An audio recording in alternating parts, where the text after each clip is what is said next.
Before we dive in, here's another show you can enjoy in the True Story FM family of entertainment podcasts. In a world where podcasts are a dime a dozen, one show dares to stand out from the rest. The Film Board, a podcast unafraid to tell it like it is. We're here for one reason and one reason only. Downloads. That's right. We review new release movies because that's what gets people's attention. But just because we're in it for the clicks doesn't mean we don't take our job seriously. We're part of the Next Reel family of film podcasts, and we're proud of it. Our reviews are just as insightful and thought-provoking as any of our other film podcasts. It's just that this podcast is all about that sweet, sweet SEO. The nectar squoze from the tree of Bing. We're only human, but we're also creators. And creators eat clicks to survive. So if you want honest, unfiltered opinions on the very latest movies right on opening weekend, delivered with the self-awareness of a team looking for downloads, then tune in to The Film Board, where every download counts, but yours counts the most.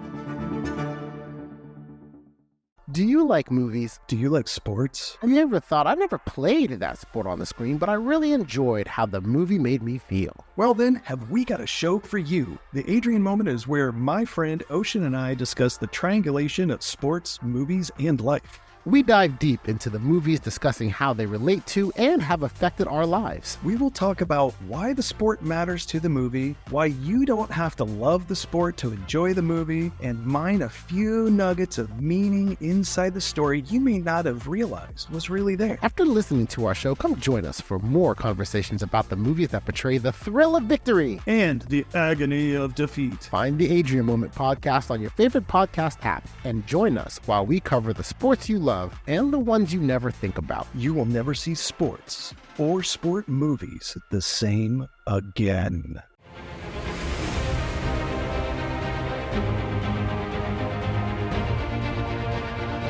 Welcome back to the Marvel Movie Minute, a weekly podcast which we disassemble a film from the Marvel Cinematic Universe into 5-minute segments and then examine them in obsessive and occasionally hilarious detail. I'm Kyle Olson from the Storywell podcast. Hey, and I'm Rob Cabasco, and Kyle. Yes, Rob. Okay, I could begin this episode with the Brooks Catsup Bottle Water Tower, which I think we've talked about actually on a previous season of the Marvel Movie Minute. Everyone knows it's the world's largest catsup bottle, not ketchup. It's a water tower located in the south of Collinsville, Illinois. Hey, I could also begin this episode telling everyone the story of the infamous Max Headroom signal hijacking incident of November 22nd, 1987. Oh, yeah. Google it. No. Instead, I want to begin with ending the confusion on two great Yiddish words. Oh. Yiddish. What is it? It's a language. It's originating in the 9th century of Central Europe. It's the primary language of Ashkenazic Jews. It's currently spoken mostly in Israel, Russia, the United States, and several European countries. Many Yiddish words are commonly used in today's vernacular. What am I talking about? I'm talking about schlepp, which means to drag something around. Kvetch, which means to complain. You, Kyle, I say this sincerely, you are a mensch, which means a good man and a good human being. But put all that aside. Let's talk about the two frequently used and confused words of yuts and putts. Now I did not realize this. I have been guilty of misusing those, right? Let's talk about the definitions. Yuts is an unthinking or socially inept person, whereas a putz is a stupid or ineffectual person. To put it more succinctly, a yutz is a fool. A putz is worthless. What does that mean? It means that our good little boy here is a fool, not worthless. And with that, I'd say before we move off of Yiddish, it was one of these things that you hear a bunch when you're younger, and then later on you go, "Hey, wait a minute! I didn't realize that in the opening theme song to Laverne and Shirley, they call each other Schlemiel and Schlemazel." So I was looking up to make sure I had this right. So a schlemiel is a clumsy, bungling person who often spills things or has bad luck. And a schlemazel is someone who consistently unlucky and suffers from constant misfortune. So similar, but not exactly the same. See? You just hear the sounds. and you don't even know. But then, yeah, exactly. Putz and Yutz and Shlemiel and Shemazel. They let's call the whole thing off. Here we are, and Iron Man 3 from 2013, directed by Shane Black, written by Shane Black and Drew Pearce. And, I've had years of cramped up city life, trapped like a duck in a pen. All I know is it's a pity life can't be simple again. Rocky Top, you'll always be home sweet home to me. Good old Rocky Top, the Rocky Top Diner in Rose Hill, Tennessee, where we find Tony Stark being pursued by Brandt. So in our last minute, Tony has jumped through the front window, ran through the store, and is now hiding behind the counter. Before we get into the action, and a correction, or at least a piece of misinformation from the last one. As we were talking about Brandt, I mentioned that she was named after a comic book character, but I realized when I was editing the episodes, I never actually said what comic book character she was named after. So before we get into that, so Brandt is Ellen, named after, she's Ellen Brandt. The comic character is actually the ex-wife of the Man-Thing. So the Man-Thing, his power is whatever knows fear burns at the touch of the Man-Thing. And so she was burned on her cheek by him. Like she was basically, he touched her face or whatever and burned her. And so that's why she has a burn mark. So this is similar, but actually has no connection to it. They said even in the commentary, they're just like, we just like that name, and they just put it on her. Yeah. The Man-Thing has shown up. He is officially part of the MCU. He showed up in the Werewolf by Night special presentation that you can see on Disney Plus in black and white or in color now. So he's out there. All right. So then minute 56 kicks off. Tony is hiding behind. Brandt is pursuing him. Tony is sneaking along the counter. He gets to the end of it, and then Brandt is there, which is always like good gag with me. By the way, that's a jump scare. That is like, oh yeah. So she's right there. Yeah, it's really good. And then they go into a really poorly edited action sequence. this really, I like, for a movie that we saw, like as much as we have our quibbles about the explosion of the house and the fall of Stark Manor, like it's well put together and stuff too. This is just like Taken 3 level of editing. It's just like tiny little half-second cuts. I was like, I know you have talented stunt performers, and I know you have the cameras up too. I don't know what happened here, where they're just like punch, kick, and then they just move into like a beat of a thing, and then they just heavily edit to get to the next one. So I don't know if this was longer or what. Do you think so? When you slow this down and you go frame by frame, I think it's done because it's all shot very tightly. And should be, because it's in a tight space. So you're trying to give that feeling. I think it is done so that you don't notice these are not the actual actors. Because there's one shot that you get where Tony, it's clearly not Robert Downey Jr. Yeah. And again, it's only because you'd have to freeze frame it to see that. I think it's because they realized, we have a tight spot we want to do this in.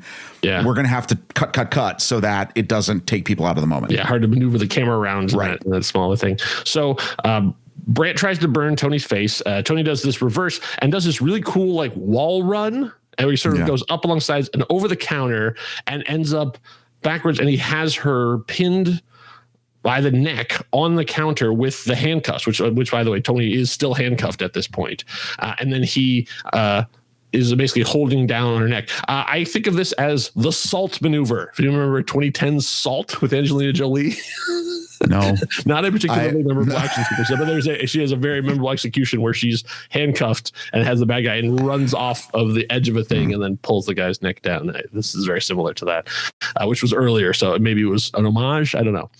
So Brandt is as he's being choked, starts laughing and then heats up and then burns the cuffs off. So this was actually pretty good. So Tony is going to put himself in a win-win scenario at that point, because now I did want to say he like chokes her out, or she burns and frees the cuffs. It did have a little bit of a sexual nature to it. It was a little, yeah. They enjoyed filming this, so yeah.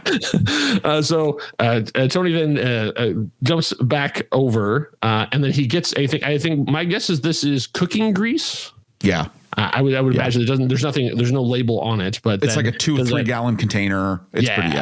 He pulls the top off of it, kicks it, so it slides across the floor, spreading grease all over the ground. And then his cuffs, which have burned off now, are still molten. So he kicks them into that trail and it ignites it, which that's pretty cool. No, actually, I think that part of it, very ingenuity. Like, I mean, like he's ingenious, like in doing that. Also, the extremis effect, still fantastic. Really well done. The eyes, everything, the whole way it looks with her is great. Yeah, there must be. I'm curious if how much pain they feel, because she immediately walks into the fire. Like it ignites it with big thing of fire, and she just like shrugs and just like walks straight into it. And then you can see it's burning through her clothes and everything else, but she is still like, Terminator 2 style, she's still coming. So did you get in that effect? And by the way, it's a great both combination of CGI, obviously, and the practical effect. Her clothes don't seem to be singed actually when she comes out of it. And I'm thinking to myself, well, in the reality, that would not be the case, right? Sure. Is that because their clothes? I would assume because of what their bodies can do, they have like some clothes that be able to withstand high temperatures. Oh, that's interesting. I was thinking more like because they can absorb, like because their thing is heat, that the sort of whatever external fire doesn't do anything. Because we saw with at the explosion at the Chinese theater, he was still fully dressed too. Right. With some damage. Walking out. Some damage, yeah. And she has some damage too. But when Savin comes out, walking out, he's not like, even just like burned off to the waist or anything. Like it's right. So maybe there is some sort of extremis thing that, and if you can keep it contained, that there's almost like a small field around you that doesn't, it sort of protects them a little bit, not necessarily like force field level, but so it's only if you can maintain. Right. So as Brandt then comes through the fire, the door is now charred. Tony says, "You walked right into this one. I've dated hotter chicks than you." And then we realize that he has gone into the microwave and put something in the microwave and set the timer.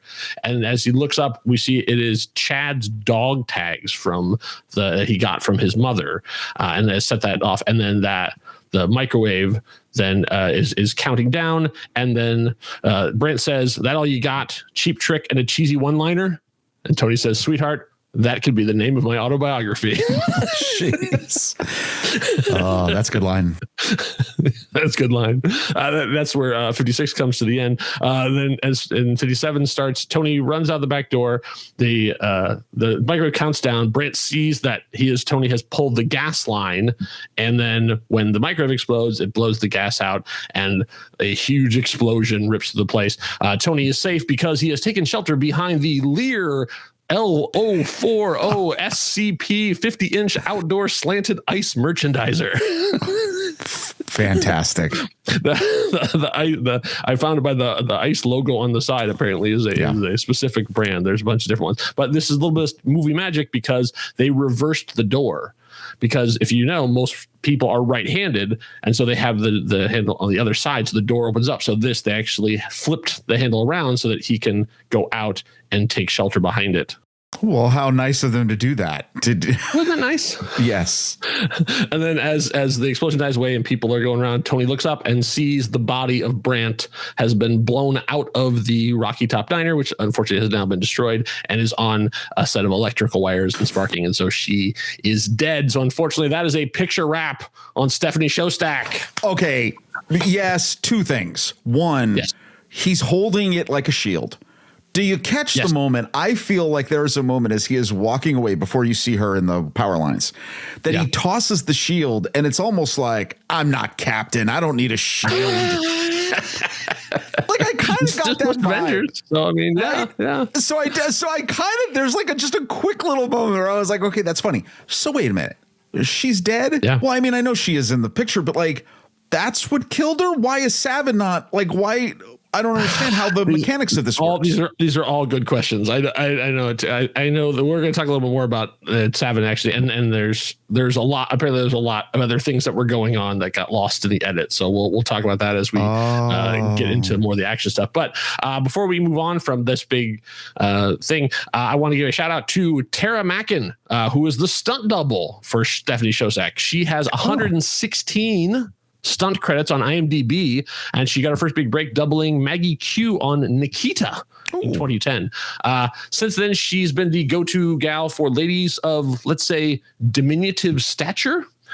So she has doubled for Alexa Vega, Allison Brie, Zoe Saldana, Aubrey Plaza, and Tessa Thompson. This is not her last time in the MCU. She will be around and I believe is still working as a double in the MCU. She has 36 acting credits as well. She was the District 4 tribute in the original Hunger Games. And we will be seeing her again before the end of this movie, as you'll be able to see her entire face. As she's not playing Brandt. So I am pretty sure, though, she could kick both our butts. Oh, absolutely. Okay. Yeah, she and she is a incredible social media user. So if you follow @Tara Mackin on Instagram, she has a lot of posts. So she's doing the social media game right. Way to go. So Tony stumbles out of the shop. People are running around. And then we hear the buckling of metal. So Tony sees that the town's water tower is swaying, and below it is Savin. So Savin has done some pretty good strategizing here because he's figured out that Tony would come out the back door and where the tower would fall and which leg had to be melted, because it takes a while to melt through all this stuff. He had to have planned all this out so that he knew exactly where Tony would be. I mean, that being said, it does have a quite large area of effect when the water tower actually comes down. But I mean, at the same time, sure. But I will just tell you, this is clearly one of those things that's like, hey, wouldn't it be cool if? And then that's it. And then it got into the storyboard, and we're moving on. It doesn't. None of this makes sense. Yeah. So Savin's there and basically turning it. And once again, a fantastic effect of that metal going molten. All the stuff is just, and then it comes down. Tony runs through a grove of Christmas trees, of course, because it's Christmas, but then gets caught in a chain link fence at the end of it. The tower drops, huge torrent of water, and it destroys a trailer. I actually watched that footage multiple times, and I can't tell if it was real or not. I can't tell if this was. It's pretty great. It's a really good effect. So I don't know if they actually dumped water on a trailer, to scale or whatever too, or if this is fully CGI. It was for a movie even more than 10 years old. It's still pretty impressive. The water's excellent. I mean, the water is notoriously hard to animate. As nonsensical as this moment is, it looks great. Yes. That's all we'll say. So it falls down, water everywhere, total destruction, and then we find Tony is now pinned under the wreckage by his leg. So that is the end. That we get to the end of 57. At 58, as Tony is still right there, we find Savin has arrived and has grabbed Harley. So Harley says, "Let me go." And Savin's going, "Let me go. help me. So Tony can't get out. And then Savin does sits on a chair. Once again, I love an overconfident villain. Just the idea of him pulling up a chair and going to do a little show. Tell me what you want for Christmas, young boy. Yeah, exactly. Put a Santa hat on. That would have been, if he had a Santa hat on, that would have been amazing. Well, it probably got burned off. Yeah. I mean, you remember, Rob, he just got to town. He was on the East Coast. I don't know what kind of red eye he caught. Don't bring that up because it just makes it. It's not great. It's not great, everybody. It's not great. So Harley says, Mr. Stark, I'm so sorry. Savin says, "Oh, no. I think he was trying to say, I want my GD file." I don't know what our rating is. So yeah, we're being nice. Tony says, "It's not your fault, kid. Remember what I told you about bullies?" And then Harley gets back. I'm like, "Oh, wink, wink." And he pulls out the thing, and we find out what the pinata for a cricket is, which is essentially a flashbang. So he pops it right in front of Savin, and it does a huge sort of white light explosion. And then Harley gets free of him and runs away. Okay. Now this is a second, right? If you slow it down, you see Harley, at the moment he pulls it out, he's already squinting his eyes. How does he know what this is? I know. You looked at the thing. I thought it was going to be cables or something, something would shoot out of it. I thought it was going to be exhaust or some sort of smoke thing. Instead it's a deluminator. What? Yeah. What in the world, man? No, I don't understand. Yeah. Have we ever seen Iron Man use anything like that? No. Like, I don't remember him ever doing like a flash of light to blind someone. No. So, but there's 42 suits, so I guess it was in one of them. Tony then says, "Do you like that, Westworld?" So this is a reference to the 1973 film Westworld, starring Yul Brynner, which was written and directed by Michael Crichton, not the television show that was an adaptation of that came out. What did later. that have? No, wait a minute. So why does he say that? Is it because he's bald? I think it's because he's bald. Yeah. Yeah, and it's just so Yul Brynner. bald. Okay, all right. Yeah. Yeah. Tony, Other than that, it was sort of like, is that the only bald That's all person you could got? think of in the moment? Kojak? You couldn't make a Kojak reference? Come on, man. All right. Then Tony says, "That's the thing about smart guys. We always cover our butts." Yeah. So then Tony then pulls his arm up, and hidden up his sleeve was a repulsor. And so the Iron Man repulsor, and I think, is this where the spring went? Like, remember on his laundry list of things, he asked Harley to get him, he asked to get him a spring. Is this where the spring comes into effect? Oh. Because it pops out and then goes onto his hand, and it's one of Iron Man's repulsors that he has salvaged from the suit. However, though, you know what I don't like about the execution of this moment? Yeah. There is a ridiculously long pause between him making the joke, raising his hand, and then it actually shooting the repulsor blast. Like, it in the whole like real time world of it, like Savin could have ducked. Yeah. It just seems a little like this, the editing. I don't know what it is, but it's like, dude, you know what the charge is.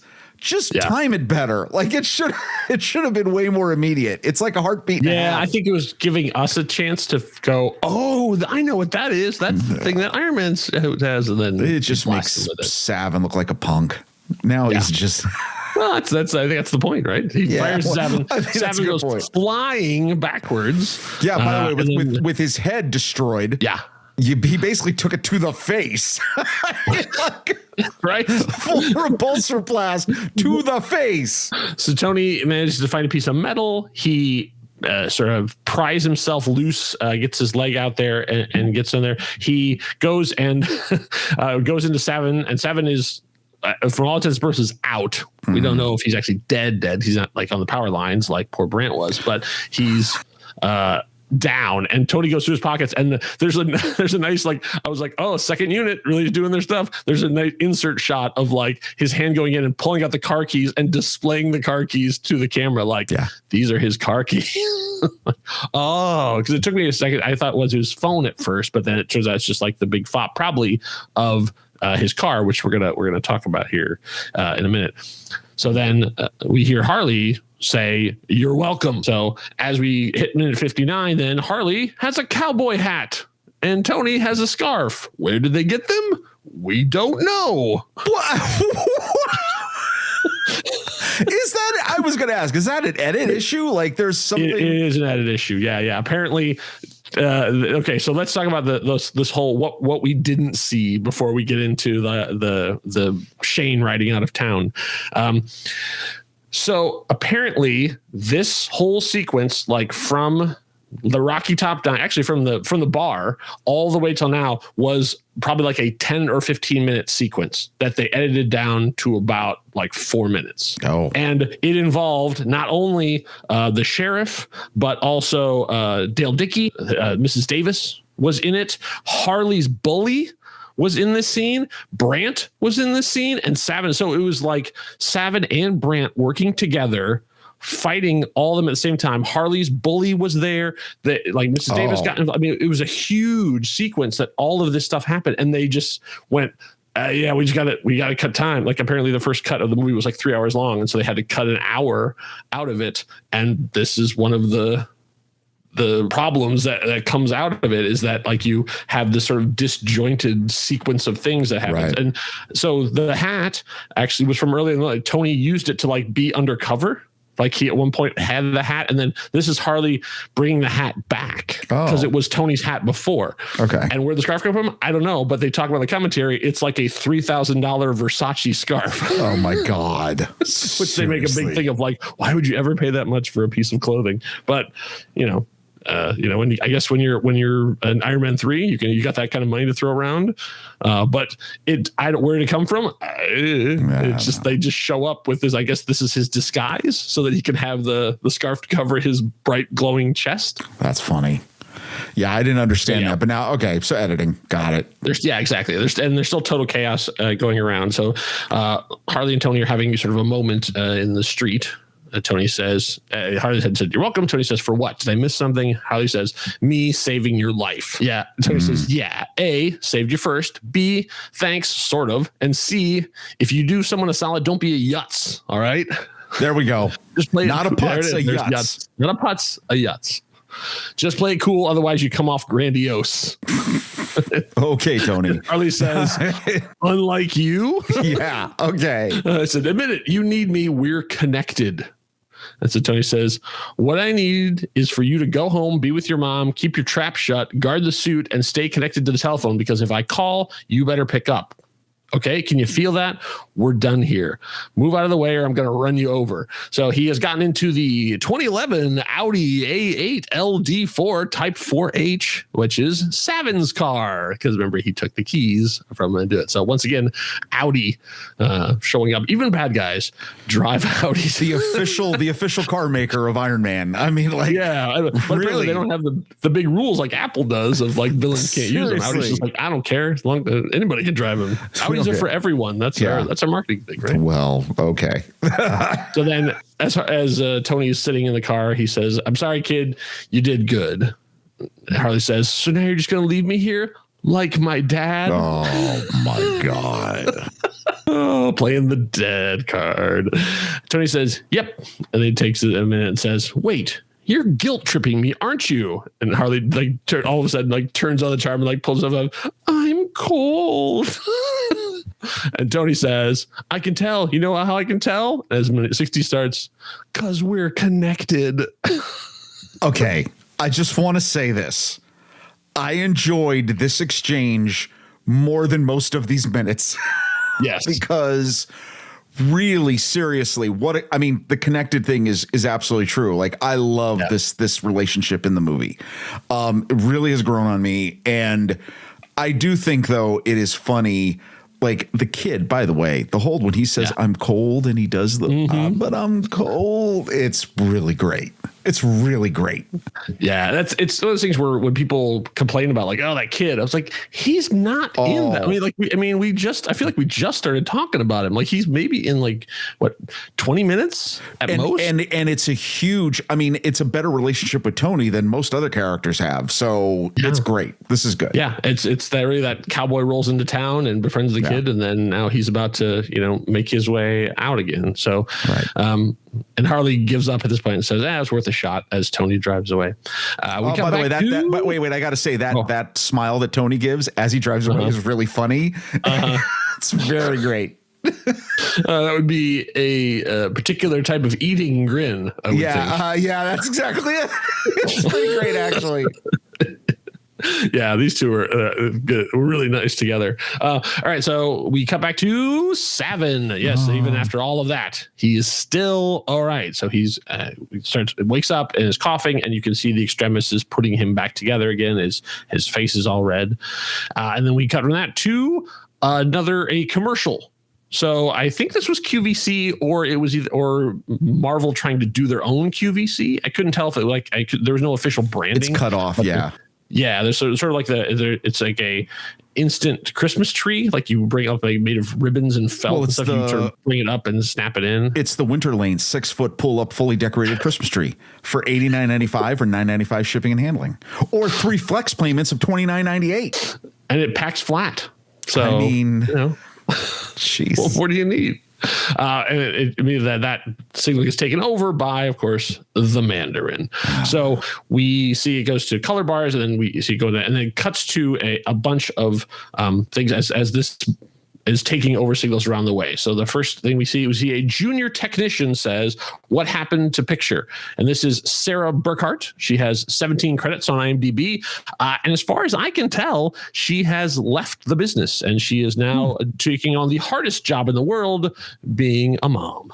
The next line comes from a satellite technician. It says, "The entire East Coast, the satellites are down." And this is Andy Lauer, who has 71 credits on IMDb. He had a very good year in 1989. His big breaks came on 21 Jump Street and Highway to Heaven. Oh, and these are the blast of the past. His most widely known role is as Charlie from Caroline in the City. Oh, really? Bringing that back. Yeah. Another one of the gems from the must-see TV era. Oh, yeah. Starring Leah Thompson of Back to the Future fame. Oh. The next line is the technical director, and he says, "What about backup manual?" Which is a weird line. But this is Nate Bynum. He has 45 credits on IMDb. His big break was in 1993 on, once again, In the Heat of the Night. Oh. And another recurring thing that I did not expect from Iron Man 3. So many people getting their starts on that show. He is still a little bit in the business, but mostly what he does is teach, because Nate Bynum is a senior professor of theater at UNLV. He is a graduate dean's fellow from Southern Illinois University, and he is currently teaching the youth of UNLV all about film. How about that? Phenomenal. And I just want to say how great it is when we celebrate these movies to give everyone their due. And I think that is phenomenal. Also to understand, look, we all pass through jobs in our lives and we go from one thing to the next. It's really cool to understand that so does everybody in the movie business, and certainly in these movies that we love. So very cool. That's the thing. Whenever we're talking about this stuff, and we had somebody on here who had like 4 credits on IMDb and stuff too. That's 4 more credits than we have. Yeah. So no shade. For now.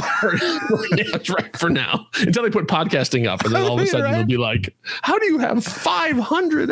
What are you talking about?" Okay, so next we cut to a government employee. And this is on Air Force One. He says, "Mr. Vice President, I think you should see this." This is Andrew Lander. He has 14 credits on IMDb.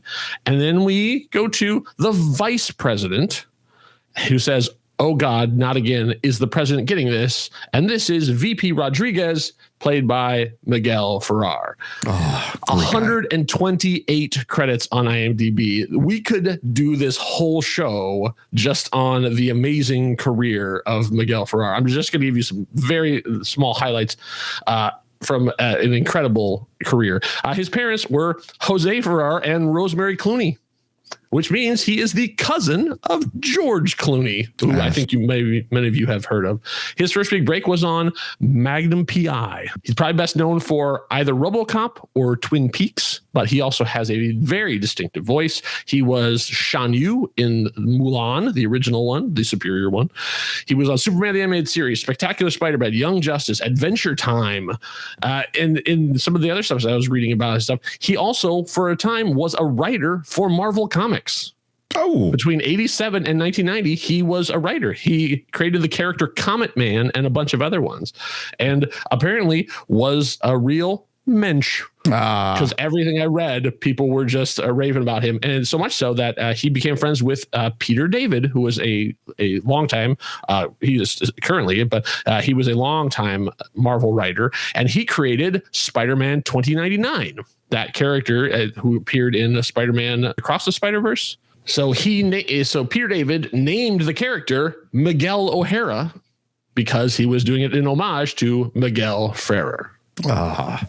That's why Miguel O'Hara has that name. Yeah, do you have a favorite moment or memory? Well, I will tell you, we watched him towards his last role, I think, which was he was a regular character on NCIS Los Angeles, which is an American drama show. And he was fantastic in that show, by the way. And they wrote it in like because he had suffered from, I believe it was like throat cancer or something, because his voice became really hard, obviously, in the later years of his life. They wrote that in like that was all part of the show. We really much enjoyed him in his last stint on that show. So fantastic. And RoboCop is phenomenal. Yeah. Unfortunately, he passed away in 2017, but leaves an incredible legacy behind. when we go from there, we go back to Air Force One. We see the president looking at television in shock, and that is where the minute comes to an end. So that is the end of our particularly batch of episodes. So yeah, a lot of edits, a lot of action. We have some people who have left the film. This will not be the last we see of Harley, but this is essentially the end of his sort of arc in the movie. Can I tell you, We're going geopolitical now. Here's what I'm going to say. So here we are. Okay. And we're coming up on what? Like that's the hour. Yeah, we just hit the hour. We're 60 minutes in. I'm not happy about the movie. I'm still not happy. Like I do have more appreciation for. I actually have more appreciation for the effects because I'm revisiting that. I have a great appreciation for the whole Harley Tony dynamic. Right. Yeah. I mean, I don't know. Yeah, I got issues.